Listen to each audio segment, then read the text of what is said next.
और गाजा की त्रासदी पर यूएन का बयान, 70% लोगों के पास पीने का पानी नहीं है, मदद के इंतजार में लोग मारे जाएंगे, ये कहा है यूएन ने।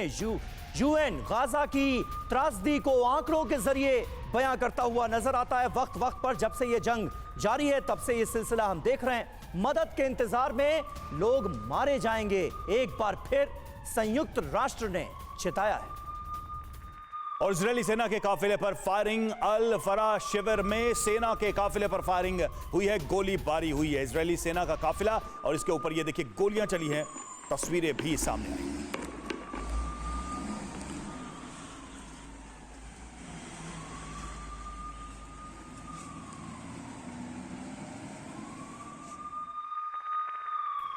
और इस बीच एक और बड़ा डेवलपमेंट है, तुर्की और इजराइल की सीधी टक्कर हमें नजर आ रही है। इजराइल के पास एटम बम है, गाजा के लोगों को परमाणु धमकी दी गई है। नेतन्याहू आपका अंत करीब है, इजराइल अपने खात्मे की ओर है। ये सारे आक्रामक बयान जानते हैं किसके हैं? तुर्की के राष्ट्रपति एर्दोगन के हैं। ये बयान इजराइल को सीधे सीधे चेताते हुए वो नजर आ रहे हैं, वार्निंग देते हुए वो नजर आ रहे हैं। और चलिए अब आपको बताते हैं कि तुर्की और इजरायल का विवाद किस हद तक बढ़ गया है। एर्दोगान के बयान और नेतन्याहू का जवाब बताता है कि हालात विस्फोटक हो गए हैं। सबसे पहले आप देखते हैं जो बयान आया एर्दोगान की तरफ से, इजरायल एक आतंकी मुल्क है, टेररिस्ट स्टेट कहा है सीधे तौर पर। तो इजरायल की तरफ से जवाब है कि तुर्की आतंकी ग्रुप के साथ खड़ा है। एर्दोगान का कहना है कि इजरायल गाजा का विनाश चाहता है, तो वहीं नेतन्याहू कह रहे हैं कि कई ताकतें आतंकी हमास का साथ दे रही हैं, वो अपनी तरफ से यह तर्क दे रहे हैं। एर्दोगान कहते हैं लोगों के साथ पूरे गाजा को मिटाने की कोशिश।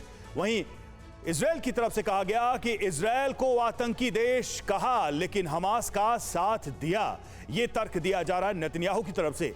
एर्दोगान कहते हैं परमाणु बम की धमकियां दी जा रही हैं। नेतन्याहू कहते हैं ऐसे लोगों से लेक्चर की जरूरत नहीं है हमें। एर्दोगान का बयान, कितने भी परमाणु बम हों लेकिन इजरायल का अंत करीब है। तो नेतन्याहू कह रहे हैं कुछ भी हो जाए हम अपना मकसद पूरा करेंगे, यानी हमास का खात्मा करके रहेंगे, जो सबसे पहले उन्होंने अपना बयान भी दिया था, लक्ष्य भी बताया था। सिंह सर, क्या यह सिर्फ बयान है या फिर इन बयानों में गंभीरता भी है? क्योंकि युद्ध को रोकने या एक दूसरे पर हमला करने की हिम्मत कोई नहीं जुटा पाया है अभी तक। अगर देखा जाए ग्राउंड पर तो लड़ाई इजरायल और नॉन स्टेट एक्टर्स, चाहे वो हमास हो या हिजबुल्लाह हो, उनके ही बीच है। बिल्कुल, देखिए दो चीज़ें इसमें। पहले तो मैं एक लाइटर में मैं कहना चाहूँगा, आपने भी बोला United Nation Organization, UNO, actually उनका भी नाम बदल के अपना रखना चाहिए डीएनओ, डिवाइडेड नेशन ऑर्गेनाइजेशन। अब वो यूएनओ रहा ही नहीं। अब आते हैं बात तुर्की पर।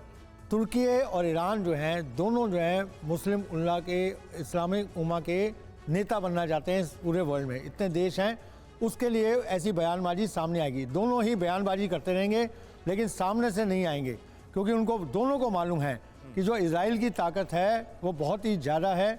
इजराइल उनका पूरा अपना मकसद में कामयाब होगा, लेकिन अपनी अपनी यहाँ पर जो उनकी कंस्टिट्यूएंसीज हैं, अपने लोग हैं, उनको लुभाने के लिए, उनको दिखाने के लिए कि हम बिल्कुल एक जो है अपना मुस्लिम देशों के जो पूरा एम है उसके साथ हैं, उसके लीडर हैं, ये बयानबाजी चलती रहेगी। ईरान जो है पीछे से तीनों एच को, दैट इज हिजबुल्लाह को, हमास को और हुती को पूरी आर्म्स की सपोर्ट दे रहा है, और इसमें तुर्की जो है अपने आप को पीछे पा रहा है। इसलिए तुर्की अपनी जगह बनाने के लिए जिनपिंग की जो मुलाकात हुई उसमें बाइडेन भी जिनपिंग को यह बताते नजर आए कि तुर्की अगर आगे बढ़ता है तो अमेरिका भी फिर इस जंग में कूद पड़ेगा। तो ये एक डर भी दिखाने की कोशिश की